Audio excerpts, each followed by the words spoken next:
Welcome back to A320 Knowledge, your trusted source for Airbus expertise. Today, we'll be diving into Airbus's guidance on use of the thrust reversers.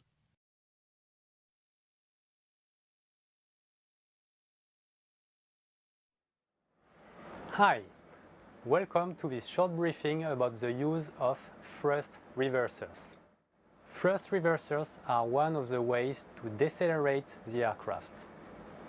In this briefing, we will see how to correctly use them. First, let's focus on the use of reversers in the landing SOPs. By design, thrust reversers perform better at high speed. Therefore, the flight crew must select reverse thrust immediately after main landing gear touchdown. It's very important to select all reversers at the same time and symmetrically in order to avoid any directional control issues. Remember that as soon as thrust reversers are selected, the flight crew must perform a full stop landing. As soon as the engine display shows the green rev indications for all engines, as per standard callouts, the PM calls reverse green. At lower speeds, the performance of rev max is reduced and there is a risk of engine stall. Therefore, on most aircraft, when the speed reaches 70 knots on the PFD speed scale, the PM calls 70 knots. The PF calls checked and reduces reverse thrust to rev idle. The thrust reversers to rev idle must be maintained until taxi speed in order to be able to quickly apply rev max if needed. At taxi speed, the use of thrust reversers can lead to the ingestion of foreign objects such as sand or dust. Therefore, at taxi speed, stow all thrust reversers before leaving the runway. During taxi, do not use reversers, even rev idle, to control speed, except in the case of loss of braking. Pay attention to the fact that there are small differences between aircraft types. The speed that the PM calls out changes depending on aircraft types. 60 knot for A340-500 and 600, 80 knot for A300 and A310. And on A300, A310 and A340, the reversers are deployed in two steps. Rev idle at touchdown, rev max only when the PM calls out reverse green. Now, let's look at the complete landing procedure. Spoilers, reverse green, diesel.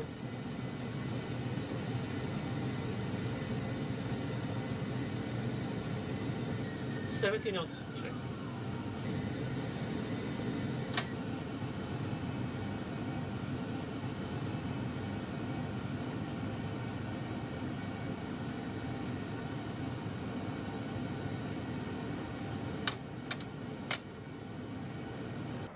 Rev max or rev idle. During the landing roll, the flight crew can use rev max or rev idle. The flight crew should speak about this during the briefing. Let's see some examples. Use of rev idle. Some airports recommend rev idle in order to limit noise. Rev idle may also be used for fuel saving. The selection of rev idle or rev max depends on the runway and the weather conditions. Therefore, the flight crew must check landing performance based on the expected weather and the associated runway state. Rev idle is possible on a dry runway. Rev idle is also possible on a wet runway. But as part of freight and error management, one of the possible threats when landing on a wet runway is a runway reported wet that is in fact worse than wet. This is because during active precipitation or shortly afterwards, the water depth is variable and therefore difficult to report accurately. To mitigate this, the flight crew must check landing performance in the conditions described in the SOP descent preparation and select the landing performance level medium to poor. This also corresponds to landing performance code 2. Use of RevMax. The flight crew must select RevMax if the runway is contaminated. But, as part of threat and error management, one of the possible threats is high crosswind. If you land with a residual crab angle and allow the aircraft to weathercock into the wind, thrust reversers create a side force that will be combined with the crosswind lateral component. As a result, your aircraft will drift to the downwind side of the runway. In addition, the reversers disturb the airflow around the rudder, which decreases its performance. Therefore, to mitigate lateral control problems during rollout, reduce reverse thrust to rev idle. When back to the runway centerline, you can apply reverse thrust again as required. For more details on crosswind landing, I invite you to watch the wind video Preventing Runway Excursion, the crosswind landing technique. The flight crew must also select RevMax in the case of an emergency, rejected takeoff, loss of braking. Contrary to the standard conditions, in the case of an emergency, you can keep RevMax until the aircraft stops. In addition, the flight crew must select RevMax if the deceleration is not as expected, a failure affects landing performance, a long flare or a long touchdown occurs, or if there is an unexpected tailwind. Specific cases.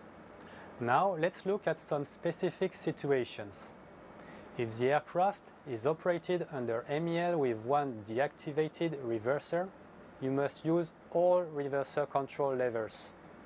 When the green rev indication is displayed for the operative engine, the PM calls out reverse green. It's not necessary to call out no reverse engine X because the flight crew should have discussed the situation during the briefing. Therefore, the flight crew previously knows that one reverser will not deploy. The call out no reverse engine X or no reverse is used only if the reverse deployment is not as expected. For more information, you can watch the wind video What About Deceleration Means at Landing. If there is ash, sand or dust as part of threat and error management, one of the possible threats is that the reverser airflow may steer the ash, sand or dust and reduce visibility. Therefore, limit the use of thrust reversers as much as possible. During touch and go, do not use reverse thrust. If the trainee selects reverse thrust, the flight crew must perform a full stop landing. For more information, I invite you to watch the wind video What About Touch and Go. As a conclusion, it's important to ensure that your pilots know the SOPs for thrust reversers, procedures, standard callouts as described in the FCOM and FCTM. Pay attention to the conditions in which you can or cannot use rev idle. In any case, remember that in an emergency, RevMax must be used until the aircraft stops if necessary. I hope that you enjoyed this briefing, and I'll see you around for the next one. Thanks for tuning into this tutorial on how to use the thrust reversers.